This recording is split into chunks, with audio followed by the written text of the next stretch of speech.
Eesti delegatsioon tuli Kremlisse mais 1989. Möödus kõigest paar aastat ja tohutust impeeriumist, Nõukogude Liidust oli jäänud vaid mälestus. Täna võib Tallinna vanakraamiturgudelt igaüks osta endale sõdurisineli, kindralimundri, võib osta kõikvõimalikke aumärke ja ordeneid ning kui eriti veab, siis isegi Nõukogude Liidu kangelase kuldtähe. What led to the collapse of an empire that covered a sixth of the planet with its huge arsenals of nuclear weapons? One of the most powerful empires the world had ever seen.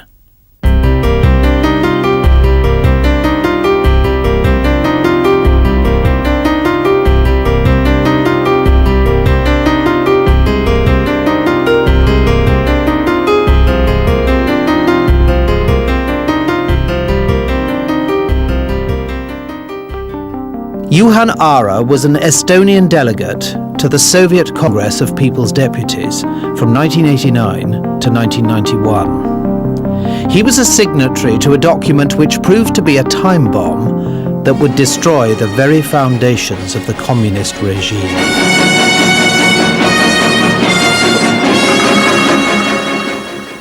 Добрый вечер. Здравствуйте, товарищи. Сегодня в Москве продолжил работу съезд народных депутатов СССР. But on the 1st of June 1989, the Estonian deputy Endel Lippmaa proposed the setting up of a committee to investigate the Molotov-Ribbentrop Pact and its secret clauses. Kõigi poolt ja siin on endiselt sees väga oluline punkt. Признает протоколы юридически несостоятельными и недействительными с момента их подписания. See on otsustava tähtsusega osa. Михаил Сергеевич Горбачев поддержал предложение о создании комиссии по оценке этого договора. Съезд поддержал предложение о создании комиссии и поручил депутатам республик Прибалтики и Президиуму внести предложение по ее составу. The Molotov-Ribbentrop Pact, signed in Moscow on the 23rd of August 1939, was a non-aggression treaty devised by Soviet Foreign Minister Molotov and Nazi Foreign Minister von Ribbentrop. But it also included a secret protocol. Under the terms of the pact, Stalin could occupy the Baltic states, Estonia, Latvia and Lithuania, and declare war on Finland. In return, Hitler was to have a free hand in Poland. A week later, on the 1st of September 1939, the German Wehrmacht invaded Poland and the Second World War began. At the Nuremberg trials, Stalin is supposed to have sent a message to von Ribbentrop, now in the dock, accused of war crimes. It was said that Stalin offered to save his life if von Ribbentrop would deny the existence of the secret protocols in the 1939 pact. Von Ribbentrop refused. The former German foreign minister took the stand and revealed the truth about the secret agreement between Hitler and Stalin. The International Tribunal passed the death sentence on von Ribbentrop. He was the first Nazi to be hung at the Nuremberg trials. Despite von Ribbentrop's testimony, Stalin, Molotov, and their successors always denied the existence of any secret protocols. The biggest secret in the diplomatic history of the Soviet Union was revealed for the first time only in the summer of 1989, when an Estonian deputy, lawyer Igor Gretsin, read it out in full at the Kremlin Palace of Congresses.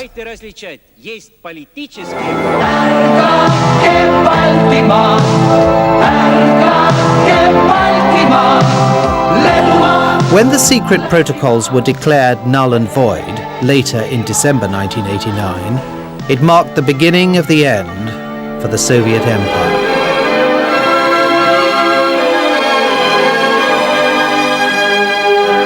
The Soviet Congress of People's Deputies was the first and only democratically elected legislative body in the history of the Soviet Union. There were 2,250 deputies from all the republics of the Soviet Union. Estonia, one of the smallest and westernmost republics, sent just 48 deputies. Most had promised their constituents that they would end the Soviet occupation of Estonia and restore their country's independence. Who were these people whose vision and determination finally led to the redrawing of the map of Europe? Juhan Aara, the author of this film, filmed in the Kremlin Palace of Congresses on the 1st of June 1989 as the Estonian delegation met Mikhail Gorbachev in one of the wings of the huge palace where the Soviet leader had his suite of offices for the Congress meetings. This was the only time the Soviet leader agreed to meet all the members of one republic's delegation. In May 1989, Gorbachev, committed to perestroika, had set up the Soviet Congress of People's Deputies, a first step towards genuine democracy and a chance for representatives of the republics to air their concerns and grievances in Moscow. Gorbachev told the Estonian delegates he would discuss anything except the abolition of socialism or the breakup of the Soviet Union.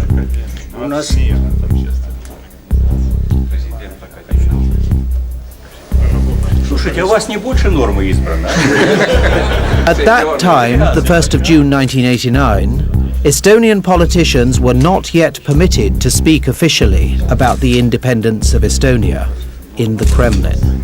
So this was their chance to raise the issue of the sovereignty of the Soviet Union over their country and their aspiration for economic independence. This was the beginning of a complex and sometimes dangerous cat-and-mouse game. Juhan Aara was able to film the 1st of June meeting as an Estonian TV commentator because he was also a deputy and member of the Congress. Part of the footage in this film was shot by Aara himself in the Kremlin Palace of Congresses. Поздравляем с избранием. Спасибо. Кто-то думает. Спасибо. Я знаю, что прибалты, в том числе ваши, любят особенно дизайн малой формы, это, так сказать, Мы, конечно, ехали сюда, с дрожью в сердце. То есть мы немного боялись, что мы окажемся... У меня обычно, если дрожат, то руки. Вот насчет наших главных проблем, того же хозрасчета, что для нас номер один проблема, что мы окажемся в такой некоторой изоляции. И мы, по-моему, все почувствовали, насколько это во многих регионах актуально. Даже, например, когда мы слушали Назарбаева, скажем, или там других. То есть выходят из других республик, они начинают задумываться о том, о чем мы думаем, может быть, немного дольше, то есть мы уже к чему-то пришли, но уже видно, что это общая проблема. Хозрасчет республики по-эстонски называется чудо. Это ИМЭ, первые буквы. И это не просто, что где-то в кругу верхнем это делается, но это на каждой работе. У вас, наверное, уже скоро стихи о хозрасчете выконывают. И по каждому делегату есть уже стихи в народном творчестве. Хозрасчет — это религия сейчас населения.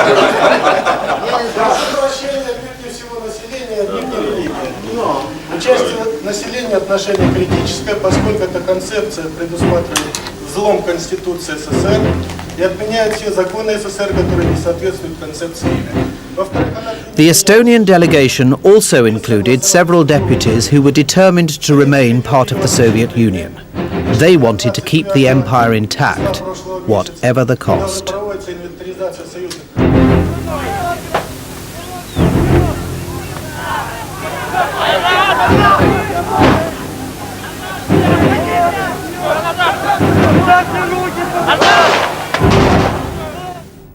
Military force was repeatedly used to keep the empire together. In the summer of 1991, the country came close to civil war. In Estonia, the election campaign was fiercely fought between the hardliners who wanted to remain in the Soviet Union and those who saw a real chance of independence for Estonia. The result was a convincing win for those wanting independence.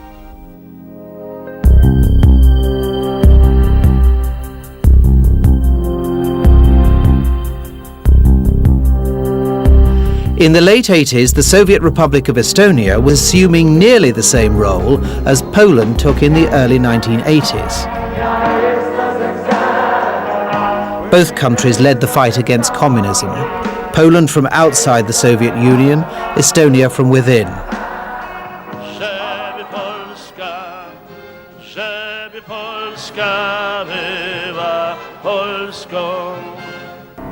In the late 1970s, a new political force was created in Poland, which would lead to the redrawing of the maps of Europe.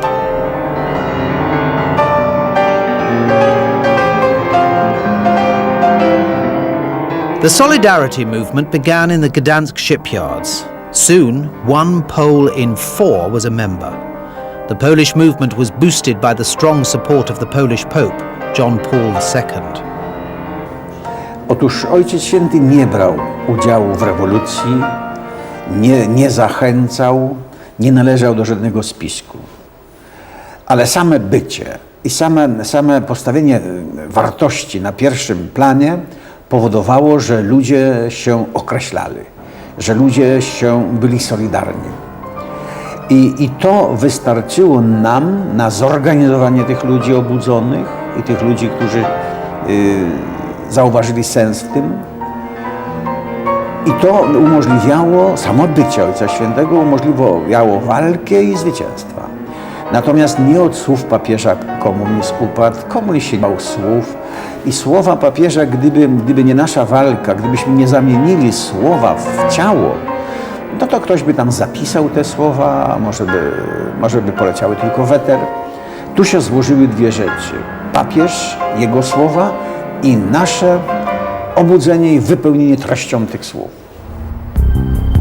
Aastal 2005 tähistati Poolas, eriti aga siin Gdanskis väga jõuliselt solidaarsuse nimelise rahvaliikumise 25. aastapäeva.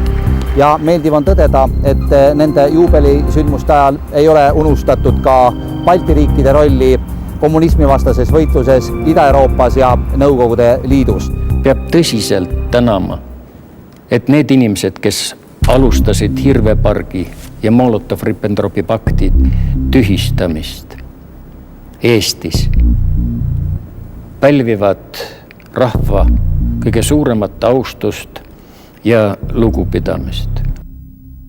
Estonia kept abreast of developments in Poland in the early 1980s. Heikki Ahonen made his name as a freedom fighter who spent years in jail for his political views. He was one of those who followed events in Poland by listening to the Voice of America and Radio Free Europe.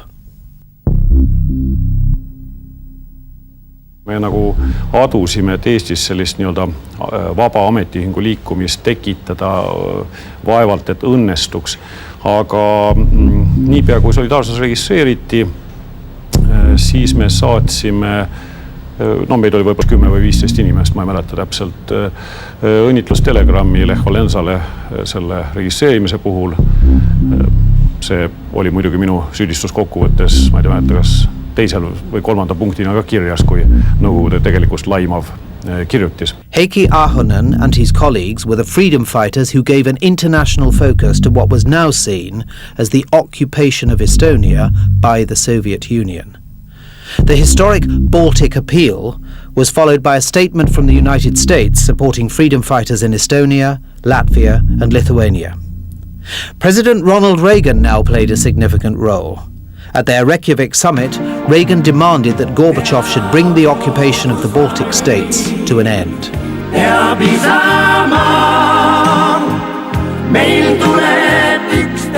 Estonia was encouraged by the creation and growing power of solidarity, political support from the United States, and the anti-communist stance of the Vatican. In February 1987, the so-called Phosphorite War broke out. These photos were taken in Tartu, southern Estonia, on the 1st of May 1987. For the first time in the Soviet Union, students carried placards with slogans protesting against the policies of the Kremlin. The contentious issue was Moscow's plans to build the largest European phosphorite mine in the Virumaa region of Estonia. Meie seisukohad on võrdlemisi selged. Me oleme asja koha peal uurinud ja oleme jõudnud seisukohale, et ilma väga tõsist kahju toomata looduskeskkonnale, elukeskkonnale üldse, me ei saa praegu olemasoleva ja teadaoleva tehnoloogiaga kaevata ei Rakveres, Kabalas ega Toolses.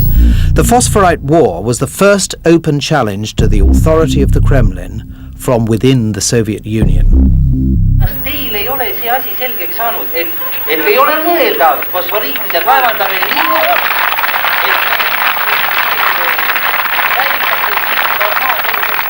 ma saan teist ikka nii aru, et te kui spetsialist arvate, et võiks hakata homme peale. The Kremlin and the Soviet Estonian authorities attempted to quell the protests, but the national will could not be suppressed.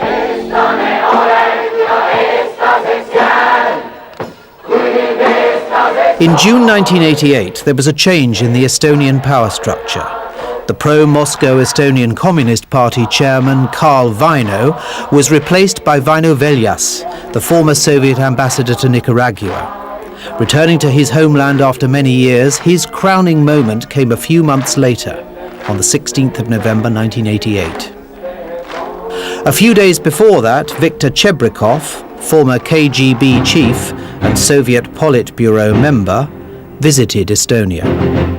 He came with instructions to threaten the Estonian leaders and warned them of the potentially serious consequences of declaring sovereignty. Что такое в наше время самостоятельность? Понимаете, можно самостоятельность получить, а все остальное потерять.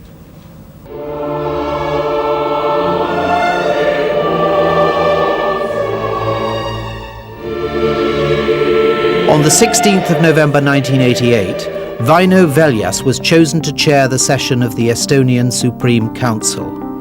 The council ignored the Kremlin's threats and adopted the Declaration of Sovereignty, a historic event in Estonia and of huge significance for the rest of the Soviet Union. Eesti NSV suvereniteet tähendab, et talle kuulub tema kõrgeimate võimu, valitsemise ja kohtuorganite näol kõrgeim võim oma territooriumil. Palun, kes saadikutest on selle deklaratsiooni teksti vastuvõtmise poolt, palun hääletada.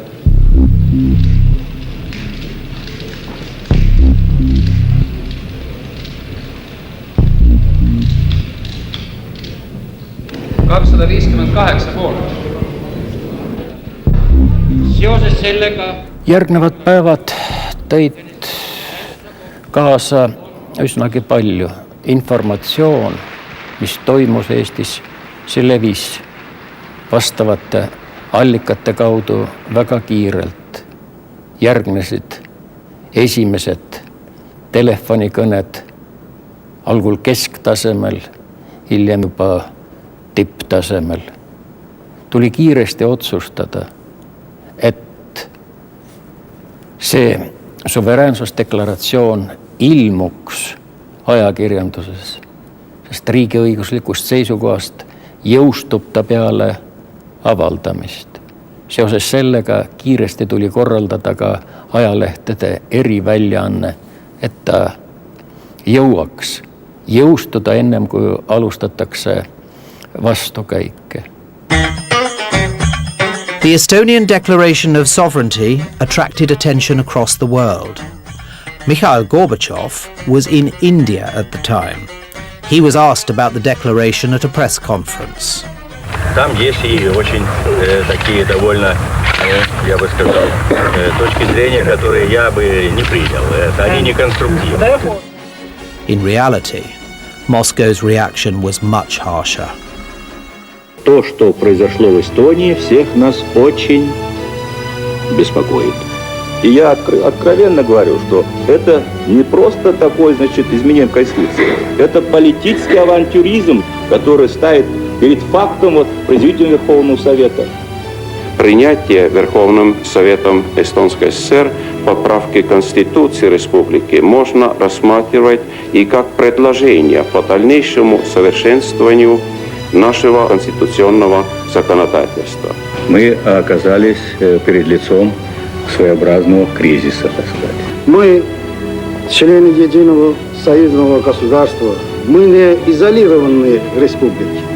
Тут мы должны видимо, прямо, принципиально, по-дружески сказать нашим эстонским товарищам, что они допустили серьезные ошибки. И мы должны показать всем, не только в Эстонии, но и всем трудящимся страны, куда ведут эти ошибочные позиции.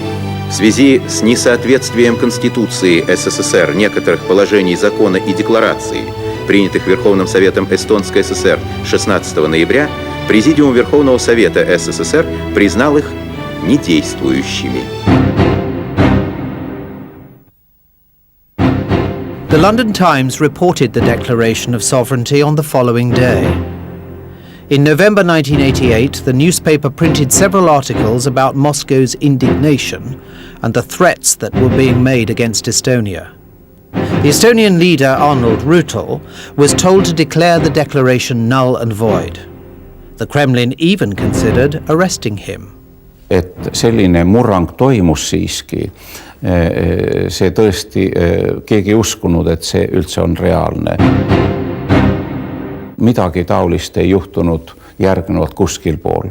Ükski tolleaegne Nõukogude Liidu vabariik, kaasa arvatud Läti, Leedu, ei läinud seda teed. Umbes 3 aastat hiljem võttis Läti ja Leedu umbes analoogsed otsused vastu, aga ükski teine vabariik seda ei teinud.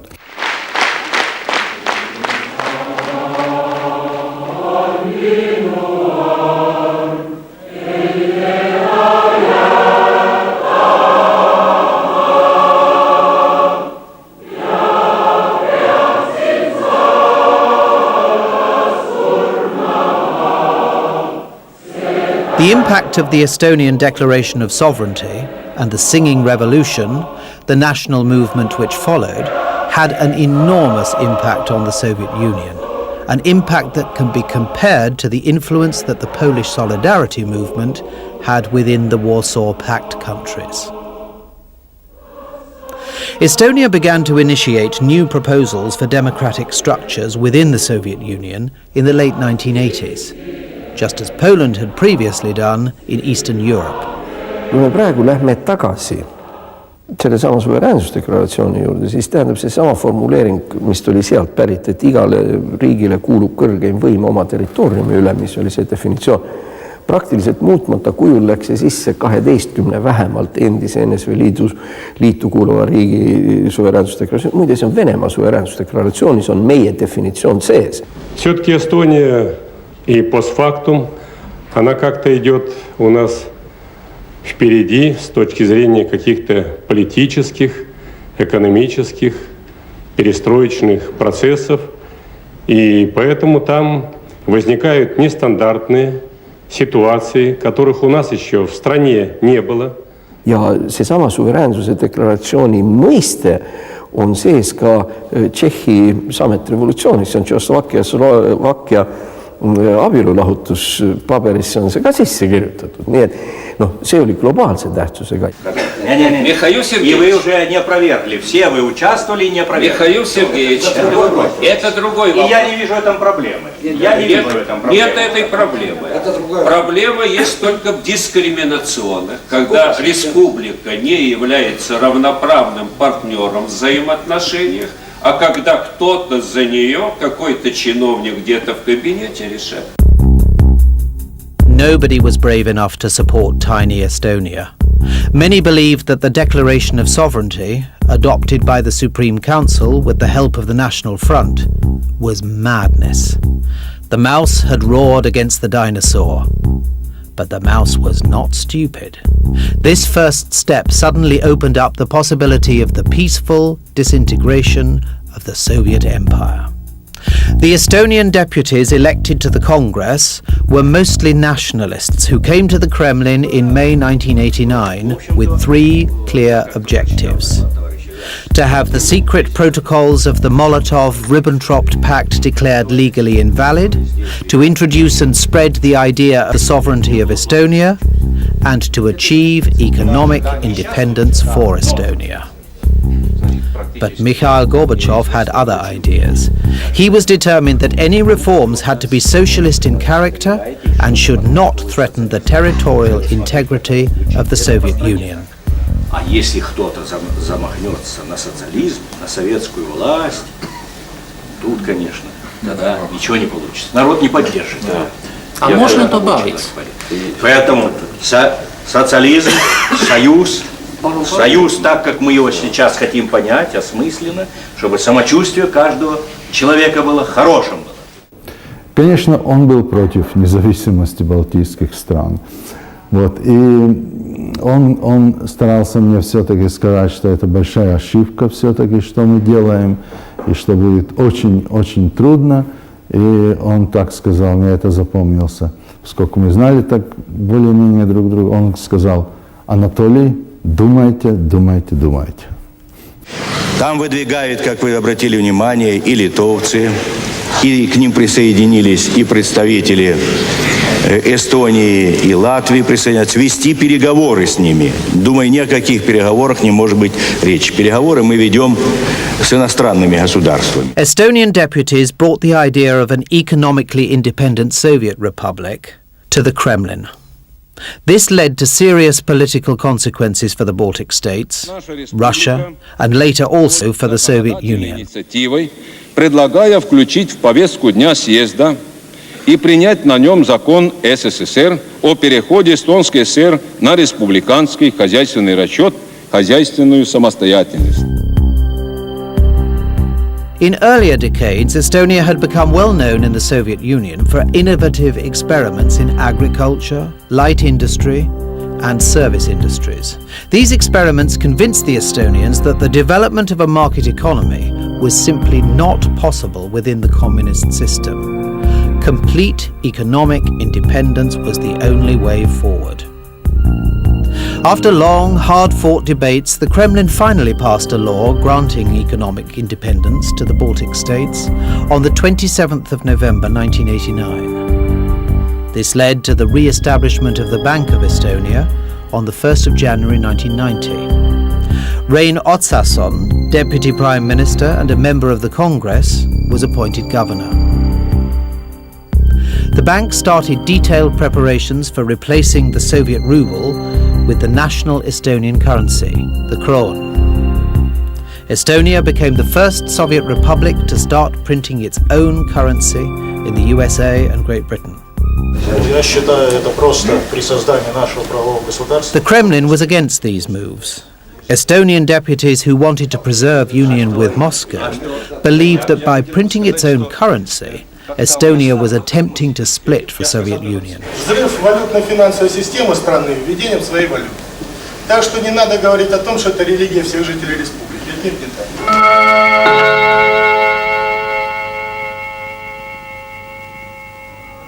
Сегодня, осуществляя условия пакта о взаимопомощи, советские... But one of the chief objectives the Estonian deputies went to the Kremlin to pursue had not yet been achieved. The Kremlin had been denying the existence of the secret protocols in the Molotov-Ribbentrop Pact for 50 years, and they had also refused to acknowledge that their occupation of the Baltic states was illegal.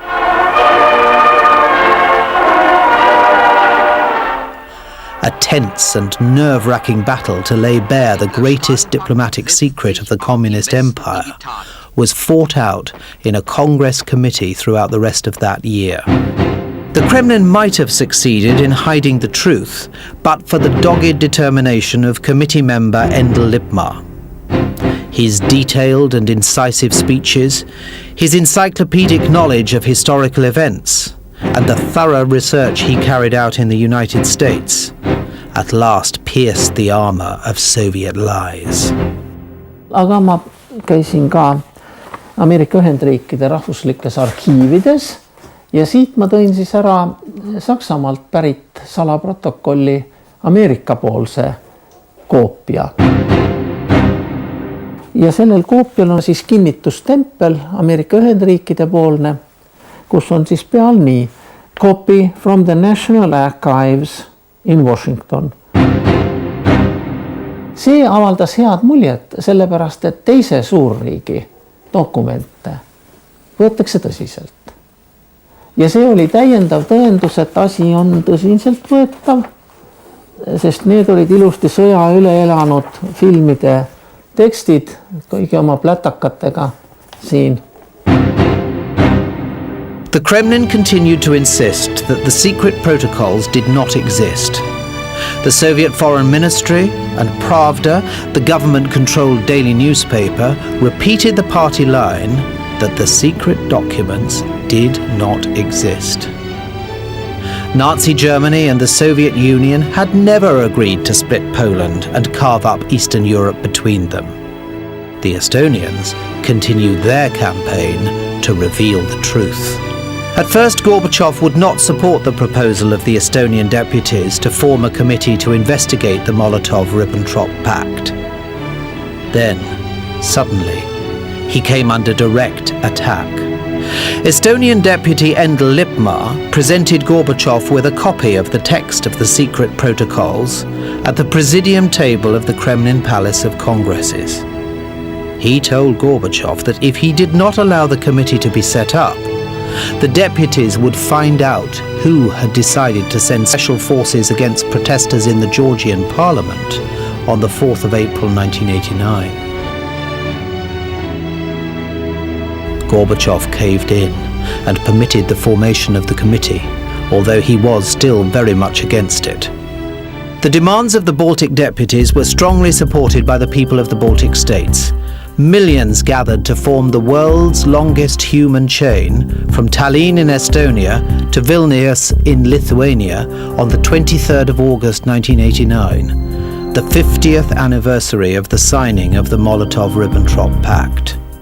Nevertheless, only a few people believed that the Kremlin would ever acknowledge Molotov's signature on the documents. The Baltic deputies only had a fraction of the votes in the Congress of People's Deputies that had 2,250 delegates. They needed strong allies, and fast. Who would rally to the support of the Baltic states?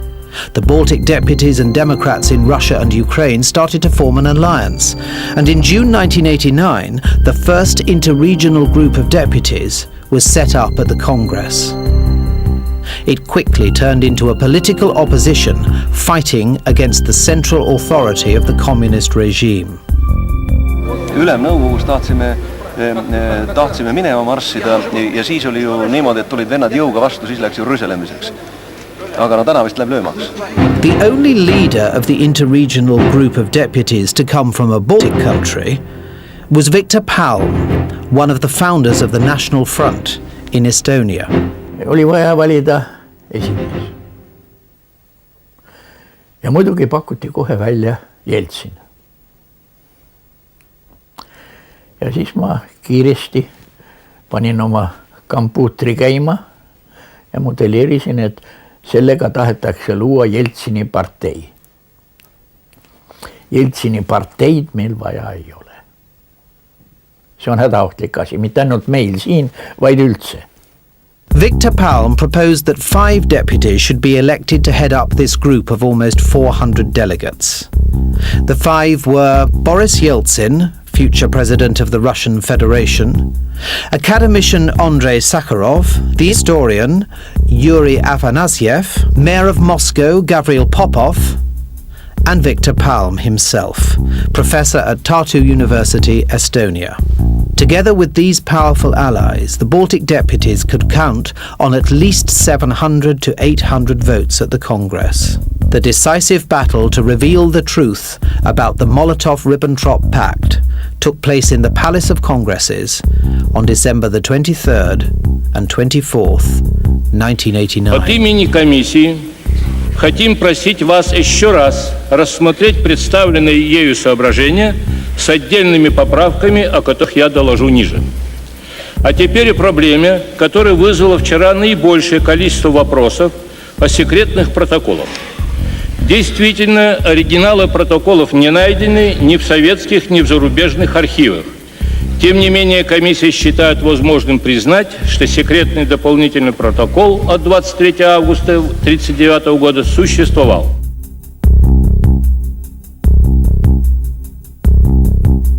The committee had sat for 6 months. The decision was put to the vote after the committee chairman, Alexander Yakovlev, showed a document from the Soviet Foreign Ministry confirming that the secret protocols with Molotov's and Ribbentrop's signatures were indeed in the Kremlin archives. Мы принимаем решение, которое на путь становимся развала государству. Если мы пойдем по этому пути, мы дойдем и поставим под сомнение решение Богдана Хмельницкого на Переяславской Раде. Despite these strong protests, the Congress voted in favor of declaring the Molotov-Ribbentrop secret protocols legally invalid. The vote was carried at the second attempt. See oli Balti riikidele ajalooline hetk ja rahvusvaheliselt ajalooline hetk, sest niimoodi samm-sammult see Nõukogude Liidu lagunemise protsess süvenes kogu aeg.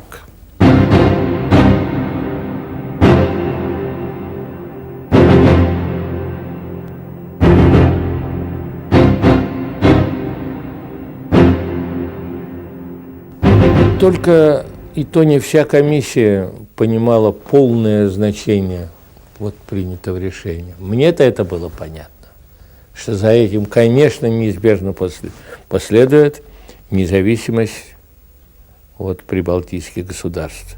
И это логично, поскольку осуждены эти соглашения и признаны нелегитимными. Все, логика сама подсказывает, что раз это нелегитимно, то, извините, надо решать проблему по-другому. Вот. Значит, но на съезде, поскольку еще имперские камни и валуны еще сидели, до этой мысли не доходили, что это приведет к этому. Не приведи, Господи, если бы кто-нибудь выступил и сказал, я вам вот что, это ведь ведет юридически к тому-то, к тому-то, к тому-то, не прошло бы. Постановление не прошло бы. Об этом приходилось, я говорил и своим друзьям и по комиссии, и из региональной группы, вот, ребят, только надо избежать вот такого поворота, какого-нибудь четкого юридического анализа, что за этим последует. Вот. И это удалось. Это уж потом крик начался, но с запозданием.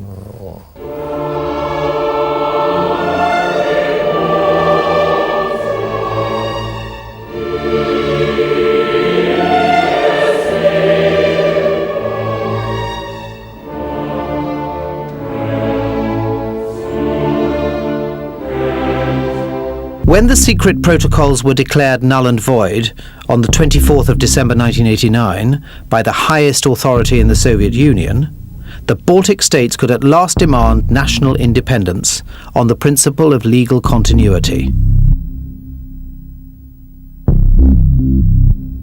Lithuania started the process on the 11th of March 1990. Opening the battle with the spirit of Jin. Right. From 1001 Night. And this Jin was a spirit of liberty. And we catch the moment, of course. It was a moment for this free spirit still preserved in our nations and expressed by the new representatives, freely elected, having a real democratic mandate of our peoples to go and act and regain independence in absolutely non-violent way. After Lithuania declared independence, the Soviet Union established an economic blockade against the Baltic states. Its main purpose was to weaken Lithuania, but the pressure was also felt in Latvia and Estonia. The Kremlin also threatened to use military force in the Baltic states, as it had done several times in the past.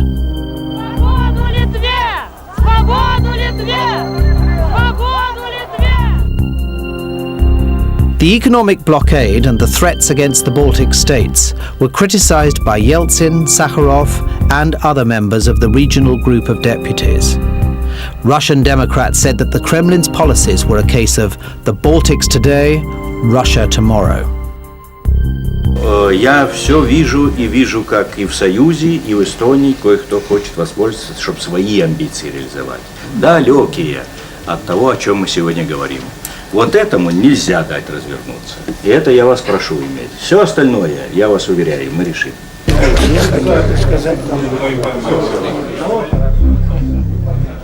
The idea of sovereign Soviet republics and of economic independence for those republics came to Boris Yeltsin and other Russian leaders through the actions of the Baltic deputies in the Kremlin and also through Viktor Palm.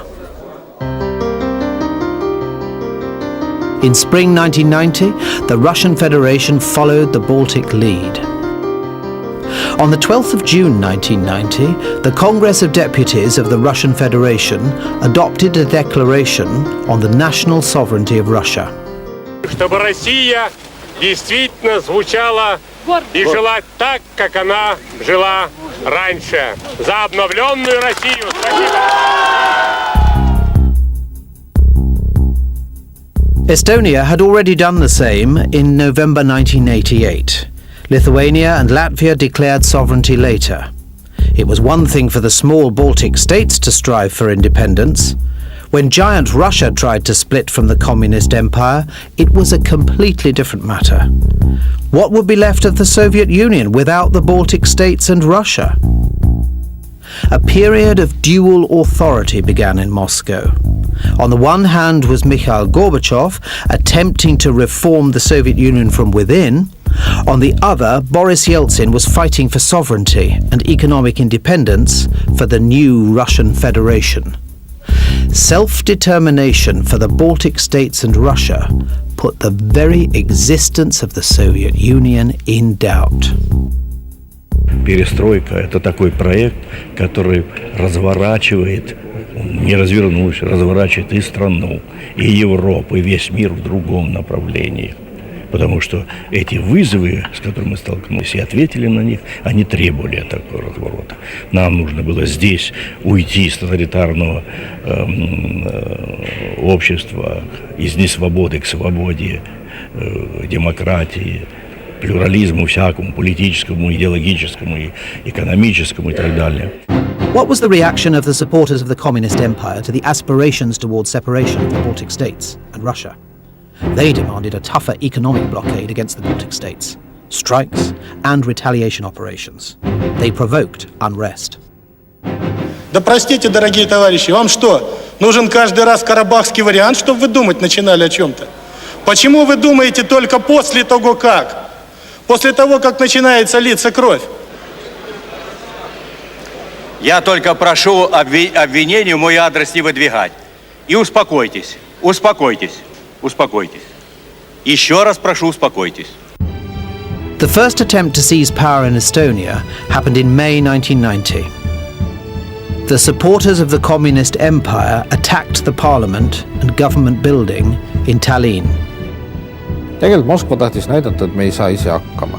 Et meil ei ole isegi nii palju iseseisvust, et me suudaksime seda sama maja oma käes hoida, kuigi rahvas oli meid siia valinud ja me nimetasime ennast Eesti Vabariigi parlament ja Eesti Vabariigi valitsus. To repel the hardliners, the leaders of the three Baltic republics formed the Baltic Council on the initiative of Estonia's Arnold Rüütel. The aim of the council was to protect democracy and prevent retaliation in Estonia, Latvia and Lithuania. The first attempt to attack Russian Democrats and keep the Soviet Union together by force happened in the autumn of 1990. On the 11th of September, Boris Yeltsin told the session of the Russian Supreme Council, "Special Forces units have arrived in Moscow." Soviet Foreign Minister Eduard Shevardnadze made a threatening speech in December 1990. Вы разбежались. Реформаторы ушли в кусты. Наступает диктатура, заявляю со всей ответственности. Никто не знает, какая это будет диктатура и кто придет. Что за диктатор? и какие будут порядки. The second attempt to destroy the Democrats in the Baltic states and Russia was in January 1991. 13 people were killed at the Vilnius TV tower on the night of the 13th of January. The operation to restore communist supremacy was supposed to move on to Estonia, but it was foiled by the sudden arrival of Boris Yeltsin in Tallinn. The chairman of the Russian Supreme Council came to Estonia at the invitation of his Estonian colleague Arnold Rutel.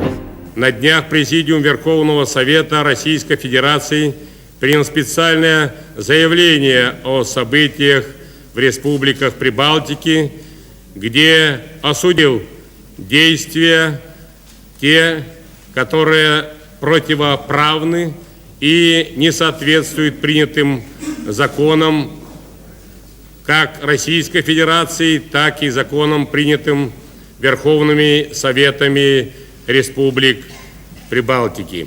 У меня вопрос к президенту Российской Федерации. Кто, по-вашему, в настоящее время управляет Советским Союзом? Первое, поправляю, что я не президент, а председатель Верховного Совета Российской Федерации. Кто управляет в Советском Союзе?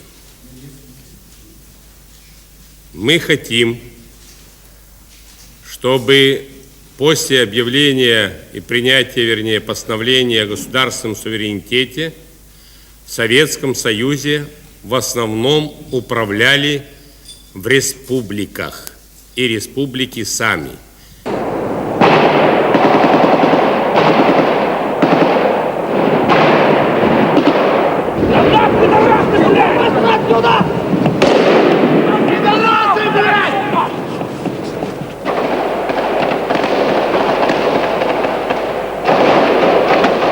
Baltic deputies of the People's Congress in Estonia, supported by Democrats from Russia, prevented the tragic events in Vilnius from being repeated in Tallinn.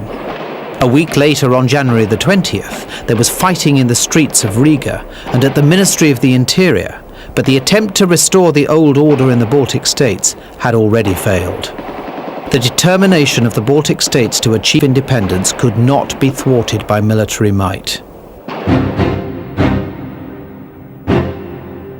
The situation was serious indeed. Rein Otsason, the governor of the Bank of Estonia, sent a letter to the Swedish Svenska Handelsbanken on the 17th of January 1991. The letter named the individuals authorized to deal with the Bank of Estonia accounts at the Handelsbanken in Stockholm should Soviet forces take control of the Bank of Estonia in Tallinn. The third attempt to destroy democracy was in August 1991.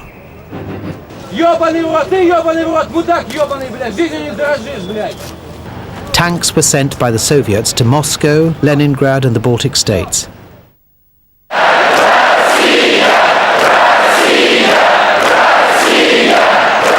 Tens of thousands of volunteers gathered to protect the building of the Russian Supreme Council, as well as the parliament buildings, TV towers and radio buildings in Tallinn, Riga and Vilnius.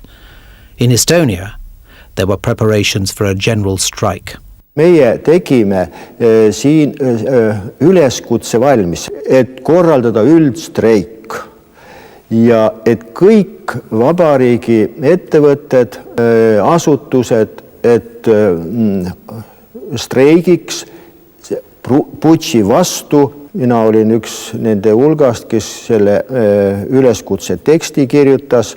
Me kirjutasime selle teksti valmis ja tolleks ajaks oli korraldatud rahvarinde poolt suur miiting. See oli Vabaduse väljakul. Mina ei ole oma silmadega Vabaduse väljakul nii palju rahvast näinud kui tookord. Kas me jääme ootama igaüks oma kodus kinnise ukse taga ja loodame, et ehk läheb see karikas siiski seekord meist mööda või tõuseme püsti päi ja ütleme selge ei ise hakanud võimumeestele.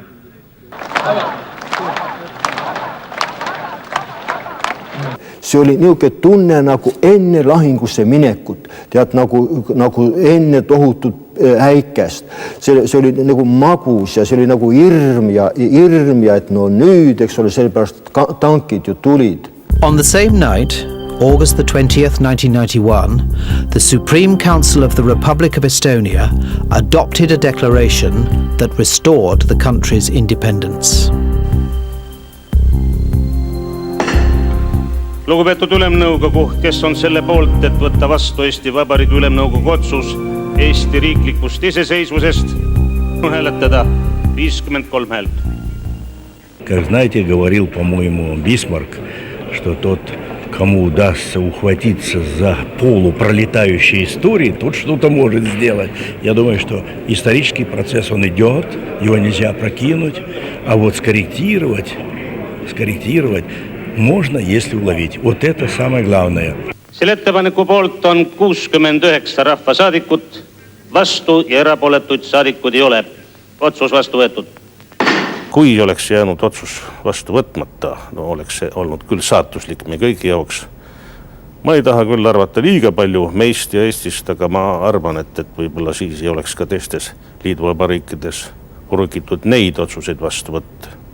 И тогда, подав народу руку, русский флаг подвигли над броней 3 танкиста, 3 веселых друга, экипаж машины боевой.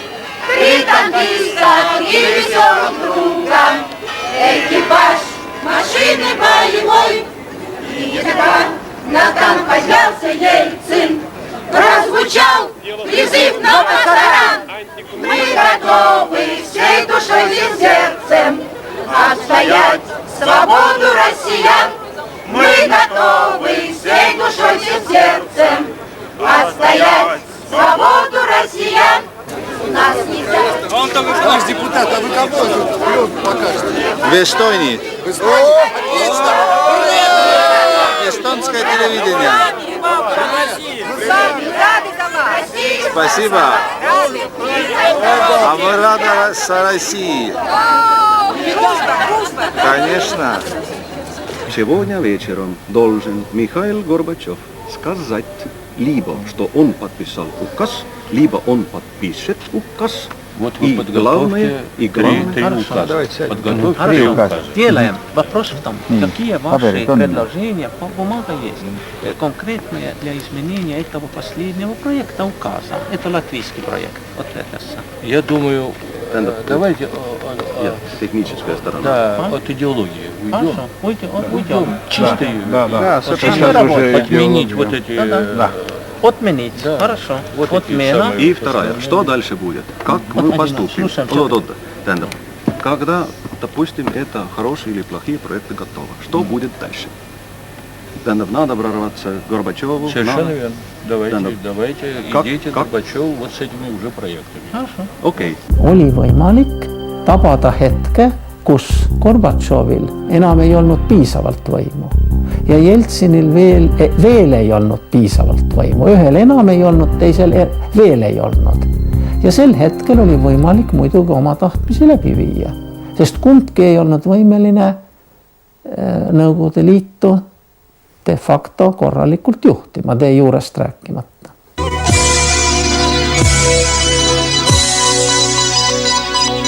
Head vaatajad, ja nüüd me toome teieni Venemaa presidendi Boris Jeltsini seadluse Eesti Vabariigi riikliku iseseisvuse tunnustamisest täieliku teksti ja see on esiteks.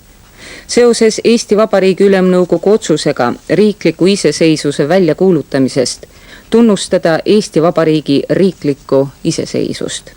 Russian President Boris Yeltsin and Estonian leader Arnold Rüütel met at that time. Moscow paid its respects to the young men who died during the coup attempt. Nevertheless, Boris Yeltsin found time to put his name to the document that was a matter of principle for Estonia. Этот акт справедливый, нужный, своевременный, так что я его подписал указ с удовольствием. Я поздравляю вас. Я думаю, что это... Поздравляю вас с государственной независимостью. Тем более еще дороже, что это подписанный в такой борьбе в самые решающие моменты этот документ.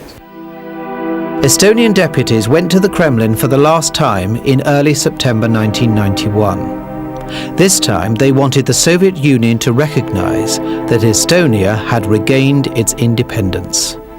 Estonian deputies joined Russian Democrats in supporting the motion to dissolve the Congress and to hand over power to a new ruling body, the State Council. The Estonian deputies lobbied hard and managed to get the council to vote on the restoration of independence of Estonia, Latvia and Lithuania as the first mission of its very first session. The State Council supported the restoration of the independence of Estonia, Latvia and Lithuania. The occupation that had lasted for half a century was over. The communist empire was falling apart. The decision on the 6th of September meant that the Soviet Union's borders were redrawn.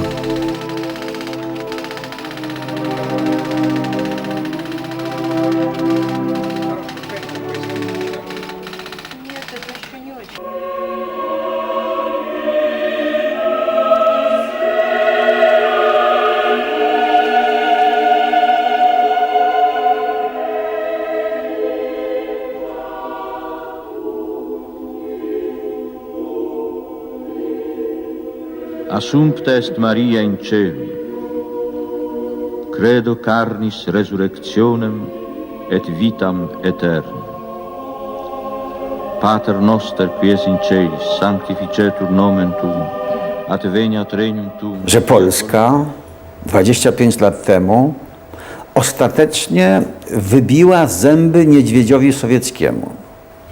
I kiedy nie może już ugryźć, to inne kraje, już nie bojąc się, że ugryzie ich rękę i utnie ząbkami, mogą robić swoją wolność i swoje rozwiązania. Gdyby to się nie stało, nie byłyby w stanie niczego zrobić na drodze do wolności.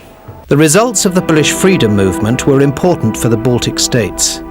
If the Kremlin had succeeded in crushing the 40 million Poles in the early 1980s, Estonia would not have started the Phosphorite War, the National Front, or the Singing Revolution. It all might have happened in another way in time, but not as quickly.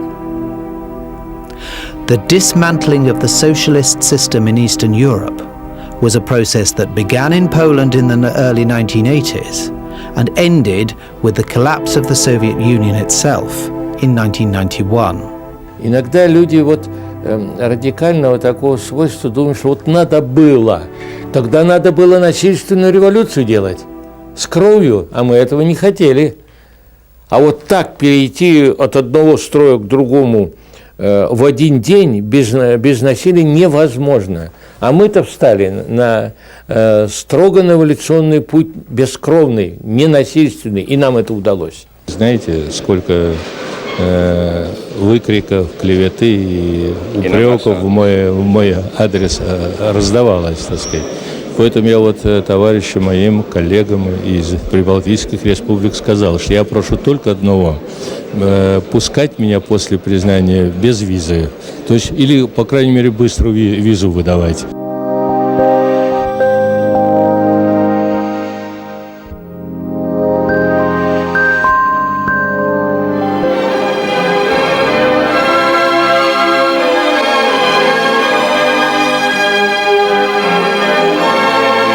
The parliamentary freedom movement, brought to the Kremlin by the Baltic deputies, proved to be stronger than the Soviet Union Communist Party, its secret police, and an army of 4 million soldiers.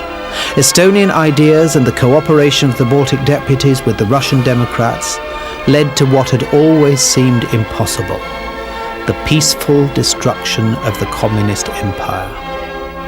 If the rulers of the Kremlin had known beforehand what the Estonians would achieve there in the political arena, they might never have let them enter.